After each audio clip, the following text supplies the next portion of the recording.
Hello and welcome to the FringePod. I'm Connor, I'm a theatre maker and director here in Adelaide, and I work for the Adelaide Fringe Artists and Venues team. I'd like to start by acknowledging that the land we meet on today is the land of the Kaurna people, and pay my respect to elders past, present and emerging. Joining me today are Tom and Jennifer, and we're going to be talking about From Nothing to Something, what it is like building a show, starting from an idea and taking it all the way to putting it in front of an audience. Welcome. So let's start by telling me a bit about yourselves, who you are as artists. Who are you, Tom? Oh, who am I? My name's Tom, and I'm from a company called First Acrobats, and we produce acrobatic comedy for the last sort of 10 years, and we mostly perform in fringe festivals around the world. That's me. I'm Jennifer Wong, and I am a comedian, and I am at Adelaide Fringe for only the second time. And when I'm not doing festivals, I'm writing and sometimes hosting shows. Nice. When did you first come to Adelaide Fringe? What was that experience like? Oh, well, for me, last year was the first time as a performer, and the experience I had was incredible. I hadn't done stand-up since 2018, so there was about a 4-year gap, and it was my first time coming back to do stand-up as someone who now knew how to manage her depression after it not being treated for 20 years. And so you can imagine doing your first solo show again after not doing it for a while, and then going into a venue and feeling quite nervous and everything. But I was so lucky to be in a venue where the people that ran it were so loving and caring and kind. And it made such a big difference that the rest of the year I did more shows than I'd ever done before I was unwell. So Adelaide is a very special festival for me. Yeah, beautiful. What was the venue? Prompt Creative Centre. Libby and Matt there are incredible. They're a great team. My first Fringe feels like a long time ago. 2014 at the Royal Croquet Club. We performed our first version of an acrobatic comedy show called Elixir, and it was a very exciting time for me, straight out of circus school, producing. I just come back from a tour of Europe working for another acrobatic company that travelled around in a van and did shows on the street and in theatres. So I just learned a little bit about touring and how to put things together. And it was our first sort of swing at the Fringe and doing our own thing. So it was very exciting. Yeah, gorgeous. So today we're going to talk a bit about where an idea starts and how we take that all the way to putting it in front of an audience. So let's start with the idea. Where do you get the idea for a project from? Oh, it could come from anywhere. For us, in the style that we do a lot of archetypal characters, character-based comedy. So we look for structures that can be burlesqued or taken and flipped on their head. Being all-male acrobatic troupe, we look for strong male archetypal characters that you can twist. So our latest production is called Gods, and they're all ancient gods of Mount Olympus. So it's a very easy to visualize idea, and there's a lot of structure existing in the public knowledge, in the common knowledge of Greek myths. You don't have to go very far to find how it has influenced culture. So like there's Disney, Hercules, it's very like surface level, and that's the kind of things that we look for so that we can make comedy that's very understandable and easy to digest. How about yourself, Jennifer? Well, the show that I worked on last year, the idea for that, the show was called Jennifer Wong Has No Peripheral Vision. And the idea for that came from wanting to explore what it means to talk about like diagnosis and recovery and treatment for two different medical things that I've experienced. And I guess depression was one of them, and an eye condition was another, where like my peripheral vision is like getting worse and worse. And so it's rarely that clear cut that something arrives that it's just like, that's what I want to talk about. But I think last year the reason why I even did Fringe at all or even did a show was because I wanted to see if I could do it again. Because when I stopped in like 2017, 2018, I kind of didn't think about whether or not I would do it again. And I think with like creative pursuits, the thing is that sometimes life gets in the way and you might have to put it down and come back to it. And so that's what drove me last year, was just like, can I even do this? And so those were the things that I thought, if I do this just one more time to see if I can do it, I guess these are the ideas that I would happily entertain myself with for all the time leading up to Fringe, to think about and work about and try to make funny.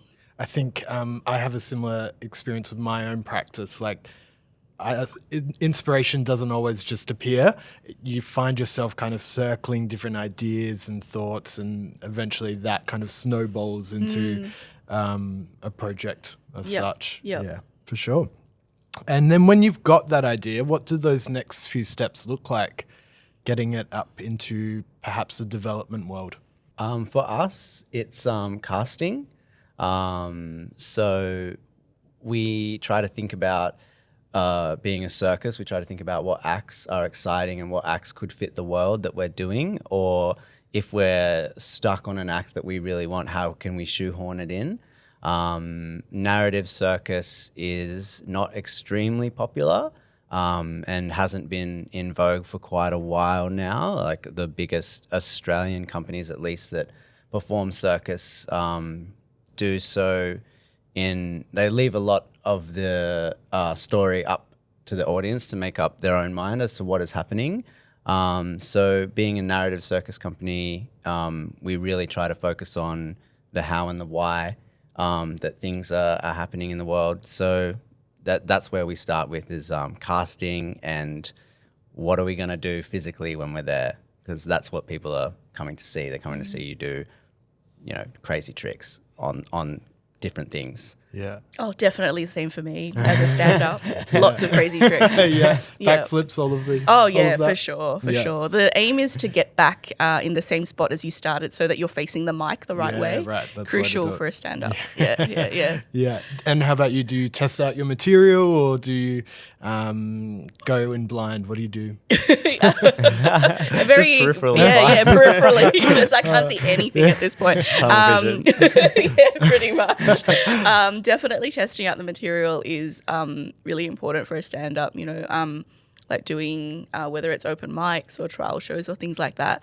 But I think something that's a little bit less obvious that I get really excited about is when you commit to doing a show and that deadline is there, instantly everything becomes something that could be in your show. Yeah. And so you walk around being extremely observant to everything.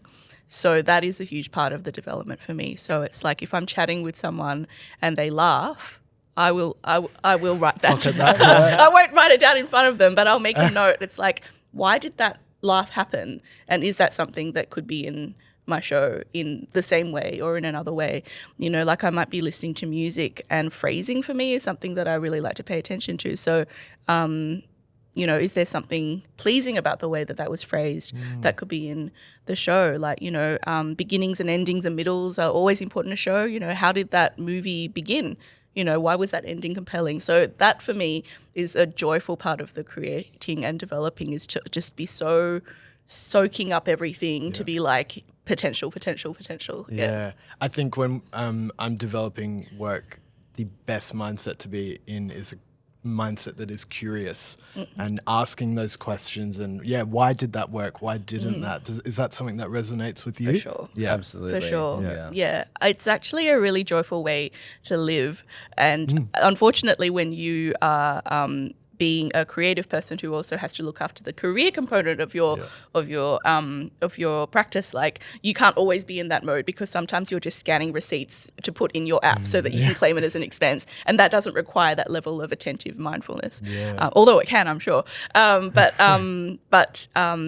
that is probably my favorite part of being a person who gets to do something creative, is just to constantly be curious and alive to what's around you and try to make meaning from it. Yeah. How about you, Tom? I feel like we're always, as comedians in a way, we're always searching for new jokes. Why is this funny? Fleshing out the show. anytime that there's a laugh or anytime you see something funny, you can't help yourself but like get into the structure, the nitty gritty of why did that work? Why wouldn't it work? Would it work if we delivered it? Yeah. How can we? Yeah. It's always, I'm looking for it. And when you've got an idea, how can you tell that it's a good idea? Is it a gut feeling or is it something else? Well, for me personally, as an artist, I have no self-doubt. And so I believe concretely that anything I come up with is going to be brilliant. Absolutely. So that's my answer. No, you never know. Yeah. You don't know. The audience is a great feedback system. You know, they will tell you loudly and quietly what they think of your ideas. Yeah. And I think that is probably a very honest way of working, is to look back on this is what I do. Like I look back on every set or every performance, or, you know, listen back to a recording. It's like, why is there no laughing here? You know, am I being confusing? Am I not setting up a joke properly? Am I being boring? You know, is this too wordy? So that is the ultimate feedback system for me. But I think, how do you know it's a good idea? You just kind of like, something tickles you. Yeah. And you kind of just have to play with it for a bit, like a bit of clay, right? It's like you don't actually ever really know. Yeah. And I feel like if it excites you, it must have some potential, right? Yeah. If you're excited to do it, it's most likely worth watching. Yeah. So if you're not excited to do it, then that's probably the tell. Yeah. And it translates to an audience as well, I suppose. And does the audience play a similar part in your development? Well, one of the problems, I guess, with being acrobatic as opposed to stand-up is once you've built it, there's not really that much flexibility to change. But you guys are so flexible. Yeah. See? Done it again. So we kind of have to birth our things very finished or very close to finished. So we try to do our feedback in the development stage. We try to get in front of the audience a few times, or at least peers, and then make our changes. But a gut feeling has treated us well so far. So maybe we're at the stage now where we comfortably don't doubt it. Yeah.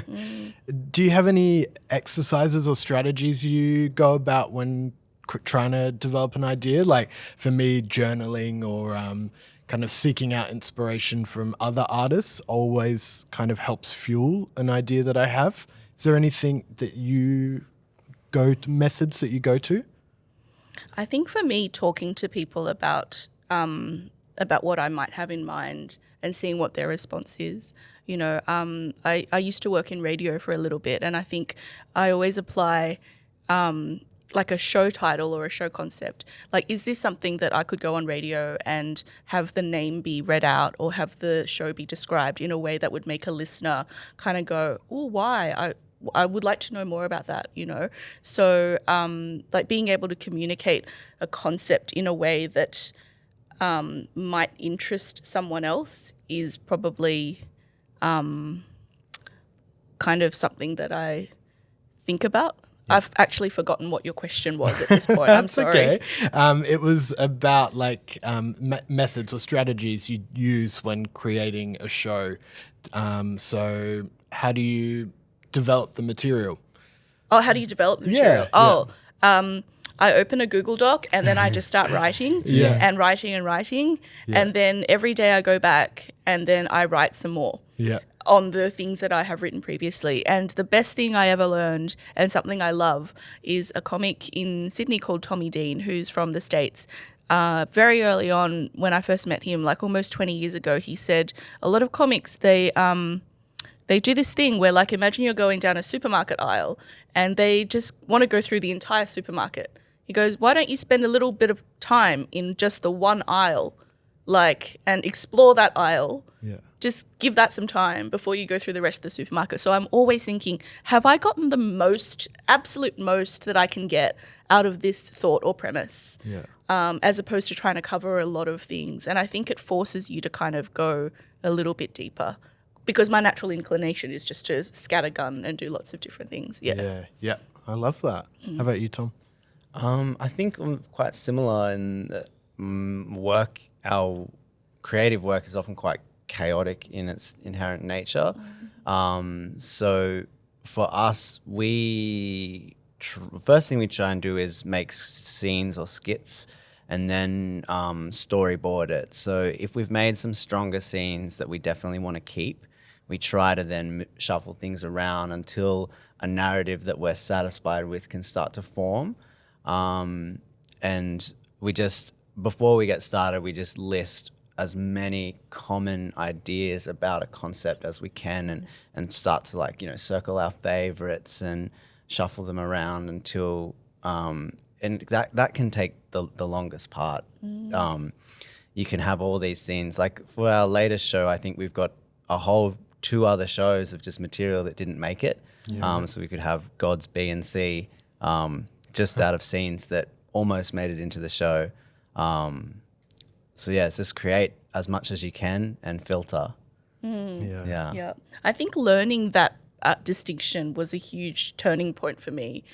Because if you don't know that at some point you have to then have a sense of discernment and curatorial sense about your own thing that you have accumulated, then you could just keep accumulating more things. But at some point it's just like, if you have 4 weeks, you might be like, okay, so the first week and a half is just that big brain dump. But then week 2 and 3 is like, well, what's actually going to make the cut? And they're 2 different mind spaces, right? Like one is like an expansive process and another one is a process of elimination and kind of subtraction. So like you don't ever want to be in the second mode when your job is actually to be in the first mode. So I find that helps. Like, where am I in the process? Yeah. And what does the time frame of a process look like for you? Is it do you let an idea brew for a long time before you start putting it into practice?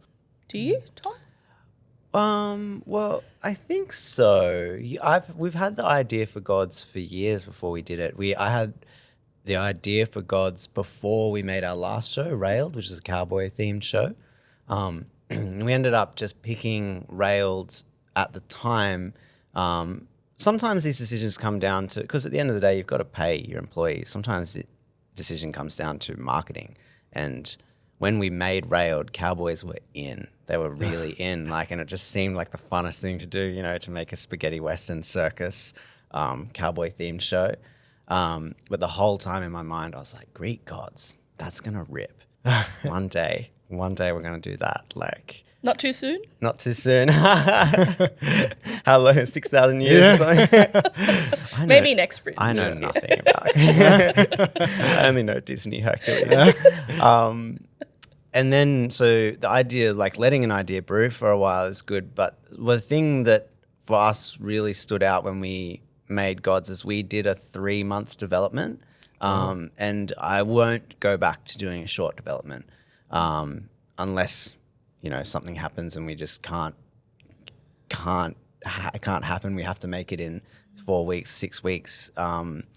It really, really helped just have that large amount of time to fully flesh it out and get it. And so when we made it and when we first debuted it, I would say that it's 90% similar to what we're doing now 3 years later. Yeah, right. Because it had such a long development and we iterated it many times, it was able to be finished when it actually finished, which is rare in the Fringe world and in theatre production world. So yeah, for us now, long developments are good. Yeah.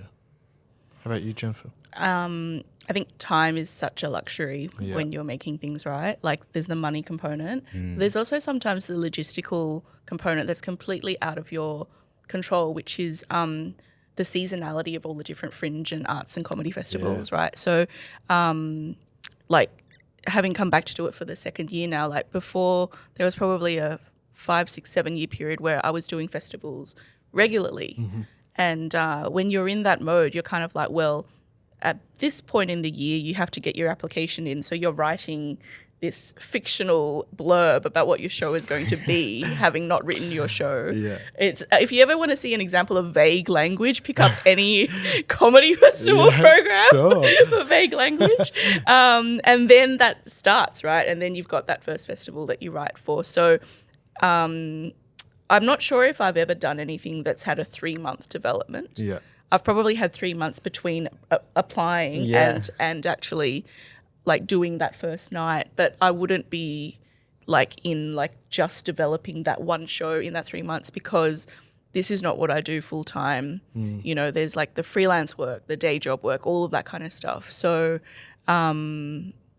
yeah, I think having that luxury of time is so important. But at the same time, it's like sometimes a deadline is a really good way to get your idea to actually happen, because if these festivals didn't exist, it's very easy not to write a single joke. Yeah, it's good. Yeah. Do you find it's helpful to have an objective and a deadline? I don't know if I would work otherwise. Yeah. The accountability of that opening night and that obligation that you have to be there with your material is it's really important. Yeah. And how do you go about the challenge, say, of when you pitch the show at first to maybe a funding body or to someone programming, and then the idea might change in development, and then you find it going down a different path? Is that something that's difficult to navigate, or how do you go about that? Tom, I might let you field this one, because I suspect you have more experience with funding than me. We've never been funded. Okay. Right. Well, we make what we make. Yeah. I have felt pressure from festivals when you worked your way up, and you scrapped this year, sold out, did well, get the next venue, got bigger, sold out, did well, get the next biggest venue. Then all of a sudden you're kind of headlining the festival, and they're like, it better be good. And you're like, okay, it better be good. Like that's that kind of pressure, but we're just not very good at writing grants. If there's any good grant writers out there, hit me up. Nice. I've completely lost my train of thought. So, would you like me to tell you about my grant writing absolutely, experience? please. My Thank grant you. experience. Okay, so Tell me about it. So I, until last year, had never received a grant. Wow. I have received 2 grants. So I actually thought that you, having had such a huge, long career, that maybe some of it came through like a grant situation. But it seems like we are in the same boat. Comedy doesn't get grants so much as like dance, for example, or theatre. And the grants that I got are both associated with Adelaide Fringe. So Adelaide Fringe has the Artist Fund grants, and they were very generous last year. A lot of people received these grants in order to come to Adelaide. I would not have come to Adelaide if I did not receive this grant. It would have been a huge financial risk for me to take to come from interstate, I live in Sydney, to do a festival that I'd never done before, and to pay for my accommodation, venue, posters, flyers, marketing, like all the things that it costs to do a festival. So if I hadn't received the grant, I wouldn't have come. I was lucky enough to receive it again this year. And then I guess I have received 3 grants. I just realised. There we because very late into this year, I think it was this year. This year's only been going for 3 months.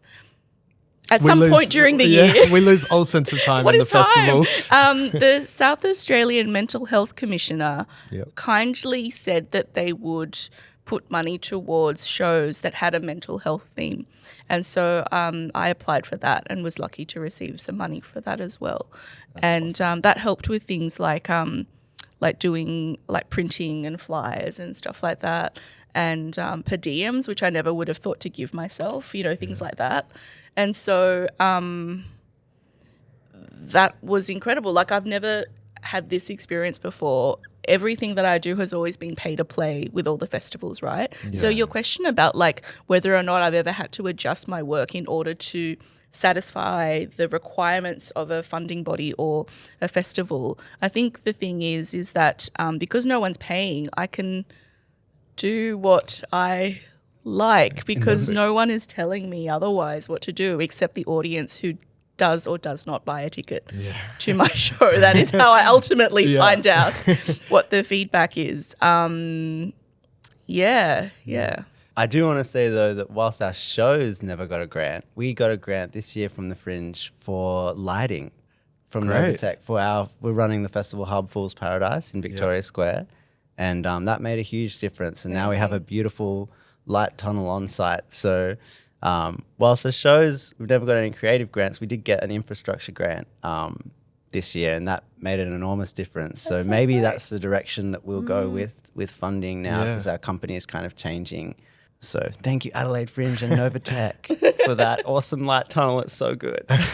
Did it completely brighten your experience? It did brighten my experience. Let's stick with that for a bit. So you're programming Fool's Paradise this year. Yeah. How do you go about programming a venue? Panic. Call everyone that I know and ask them if they want to do a show. So you got a solo show. I will see you next year. Yeah, honestly, we'll chat after this. I'm running one in the Brighton Fringe in the UK, so we can have a little chat. We got a tent, a circus tent, and we were like, we'll put our tent up in the garden or Gluttony, and we put it up in the garden in 2022. And then the opportunity came to have our own site, and then we did that last year, and then once we were in that world, more opportunities popped up at different festivals. We did the Wynnum Fringe, provided a venue. We did Sydney Fringe, programmed a venue, put a cafe up. And then Melbourne Fringe, we did 2 venues and a bar. And then back here, we're doing 3 venues, a bar. So it's kind of just rolls on. And you get a bit trapped too. Of like, oh my God, like pressure, we gotta do this. We got to get it done. Dude, how are you here right now? I don't know. Shouldn't you be doing something? Yeah, I mean, my phone's on Do Not Disturb, so Do Not Disturb. This is your rest and restoration hour. It's been, honestly, circling back to your other question, it's been really hard. Like, we had one festival go poorly, and like I'd been working so hard for so long and I was going to hire an administrator. And then that festival went poorly. And so like all that plan, you're working like 70 hours a week for months on end, and then doing acrobatic shows at night every day. So you're sitting on the computer. I had one of our lighting techs in Sydney had emergency appendicitis just before we opened. Oh gosh. So I had to learn the lighting software and be the tech for all the shows, like the 30 shows in, and then do my show. And like Cal, my business partner, was running the cafe and like doing the plumbing and the electricity and stuff. It's like wildly insane world that you just get sucked into. And then if something goes wrong and you don't have the funds then and there to fix it, the show must go on, and that applies to all aspects of the business. So all of a sudden you're just deep in it. And yeah, that's how we got there. How do you stay on top of it all? Working a lot. Yeah, just constantly hammering it night, morning, before show, after show, until you're clear, and then you can get someone to do it. But that opportunity hasn't come yet. So pray for us. Well, you're doing a really great job. It's a great venue this year. Well, I think it looks awesome. I think people are really enjoying it. Yeah. So yeah, absolutely. Hopefully soon you'll see us and we'll be strutting around without anything to do, just doing our show and like talking to people. Yeah. But yeah, Fringe changed. Like we used to like socialize quite a lot and get out and meet everyone, do that sort of thing. But it's completely changed now. It's just what happens, I guess. Yeah. Jennifer, how do you go about navigating the pressure of putting up a new show? One thing I've learned in the last 40 seconds is to put things in perspective. I am doing one show. I am not running a venue, 30 shows, and also performing acrobatics at night. So, perspective is good. Yeah. But all jokes aside, I think that the thing that's I've learned in the last year, having toured more than I did previously, is if you can, the the rest period after something big, if you can, is a really big thing to factor in as part of the entire run of one's show. And I think that can be a luxury because you might be going from here straight to another festival. And so it's not like after every festival you can have rest. But I have only learned in the last little while that you can't actually function. It's not sustainable to function on festival mode all the time. Not for me anyway. I can't do it. No. So I have to not beat myself up when I do need a few days of being catatonic when I get home. Yeah. Yeah. And when we're developing ideas as well for shows, I suppose failure can be a huge part of it, and realizing that things aren't working. Do you find that beneficial though, and that you learn a lot from when an idea kind of hits a brick wall or maybe doesn't go anywhere? Yeah, I mean, failure is a part of life in every aspect, and it's the best learning tool there is, and it's going to happen. Creatively, I tried to put myself in situations where I would fail quite a lot when I was starting out. So when we were making our first show and trying to make our company tourable and functional, we would do a lot of street performing because my business partner, he was a fantastic street performer, and he kind of taught me how to do it. And there's nothing quite like getting 30 cents from a street show to make you really feel like you're not all there. So that was really good, like constantly putting ourselves in that position where we would fail, and then when it does start to work, that's really good for you in a lot of aspects. So and failure can come in so many. You have to be comfortable with failure if you're going to be in the arts. Like, it's going to happen. Yeah, like for us right now, not being able, like, it's kind of having to work so much is kind of a failure in itself. Like, not being able to get to the point where we can take a load off, because people are always asking us, "Oh, why don't you have someone doing this? You're biting off more than you can chew. Why don't you have someone doing this?" And they don't realize we're actually trapped. Like, we're trapped working this hard until we get that success. So, and you have to be comfortable with it. Otherwise, why are you doing it? Yeah. Yeah. How about for you, Jennifer? You have to fail. Like, there is no guarantee. Can you imagine the guarantee, like the persistent guarantee of success every day you walk out the door? Yeah. Like, you have to fail. If you're working, you will fail. But if you do not work and you do not fail, you won't also experience, I don't want to use the word success because it's quite loaded, but you won't experience the opposite of failure, which could be a different thing for every person. It could be a sense of achievement. It could be knowing that that night you gave it everything that you had. You know, you've got to be comfortable with something not going right. And I think part of that is also knowing how little control you have of some things. Like, we can control the jokes that we write, the warm-ups that you do, the lighting that's paid for kindly by, who was it again? Novatech, thank you very much. Yeah, right? But you can't control how an audience member is going to respond on the night to anything. Despite you knowing that it worked on Wednesday, it may not work on Thursday. And part of the magic of that for me, I think, is that because you don't know how that's going to go, it could actually go really well. It could also not. Yeah. But part of the thing about what we do, I think, is that you make an offering and then it goes and it does its own thing, which is out of your control, whether it's the lows or the highs. And so making sense and accepting that failure as part of the process is really important. There's a comedian in the UK called Sarah Millican, and she has this thing called the 11 a.m. rule. Have you heard of it? No. So if she has a night that doesn't go so well or to her liking, whatever, she can stew about it the whole night and the whole morning.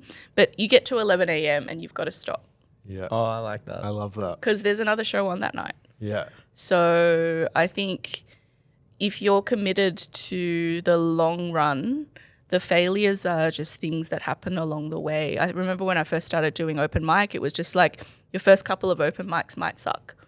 But if you have another gig in your calendar, then it doesn't matter, because that getting better is going to take lots of not going well in order for you to improve. So it's like always have the next gig in the calendar. Yeah. Yeah, great. Yeah. Great. Developing an idea can often be quite a vulnerable and personal process. How do you go about approaching others for feedback and letting them into the project?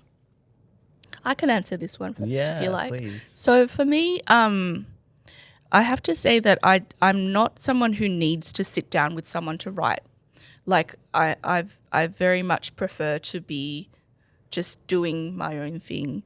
And if I'm doing something for theatre and there's a director to work with, that's great. Like I enjoy that feedback process.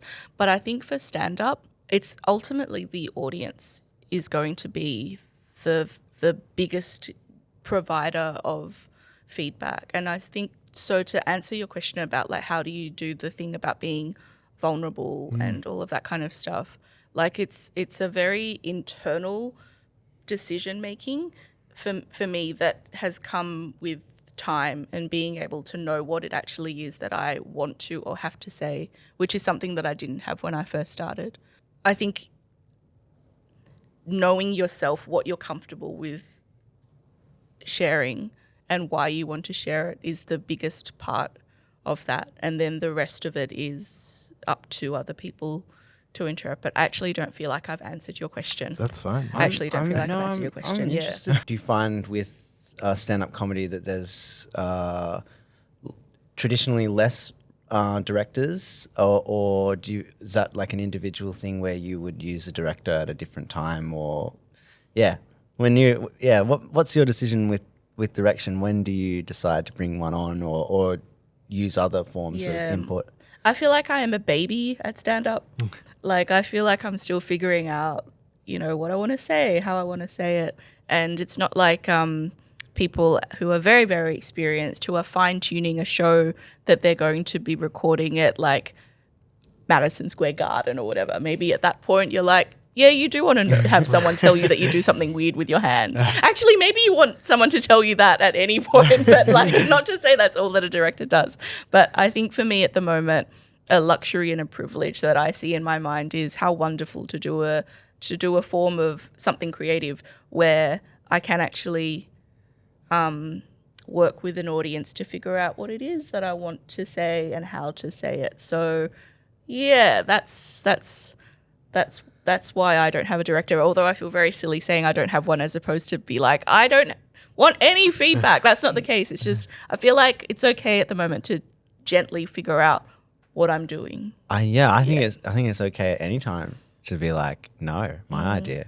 Even if it's not like about that, I just think that's just really interesting to see how other creatives use direction. Yeah. And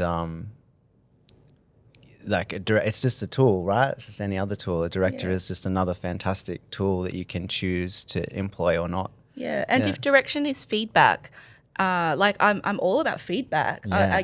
There's feedback from the audience, feedback from people who see the show, and then they, literally tell you what you think or tell you by being an audience member what they think of your show. And I will make changes based on that feedback. So it's not like I don't have that as a part of my practice, but just there's not just one. It's just that there's no one single person who tells me what to do. Yeah. I like that idea that anyone is the director, the audience, an actual director or colleagues. I don't know how directors would feel about that. Like, we're all directors. Actually, we are all. No. It's a real thing. Yeah.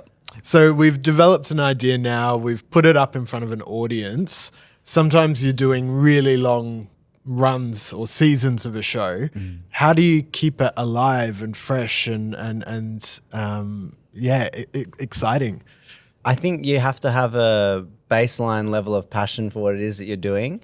So regardless if things go well, badly, how I'm feeling, I need to be excited to get up and do acrobatics. Like I need to be like pumped that I'm going to go and spin on my head or swing on a trapeze and do flips. That helps, obviously, just having that baseline gratitude for being an artistic performer and a physical performer.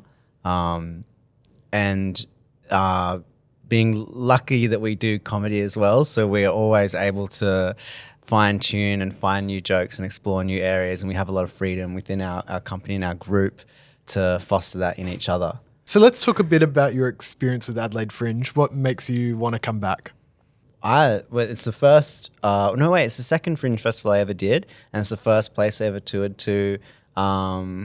Me and Cal, we built a seesaw and some handstand canes and we loaded his van and came on over and did a bunch of street shows. So it's always got that feeling of like love and a place where you start. And it's where we've put down roots as a company and artistic practice. We're now trying to foster a space in which others can thrive. It's a well-known thing that fringes are getting tougher and tougher financially. It's tough times everywhere financially. So we were quite lucky in that we caught the tail end of when things were a little bit easier, like sort of 10 years ago, before the versus split minimums became the norm and the massive markups on marketing became the norm. So we feel quite rough for companies starting out now, like people graduating our circus school and trying to make an artistic business. We're like, oh my God. So that's kind of why we've made Fool's Paradise. I'm going to just advertise a little bit about what we're doing. So it's a place where you can perform your show and you pay nothing. It's a 70-30 split. The split's done by the Fringe. No party receives a settlement in full or has any opportunity to add recharges onto the other. So we take a risk on you, you take a risk on us, and we just try and make it work together. So it's an artist-led precinct, and we're doing it in Adelaide in the hope that we can push it out into the world and try to bring back that shared risk model as opposed to a venue just absolutely guaranteeing themselves against any fallout by taking a lot from the artists. So, yeah. Great, I love that. How about yourself? I had such an amazing time in Adelaide last year, and the audiences here I find to be particularly special in their openness. Probably as audiences who've been going to Fringe for a long time.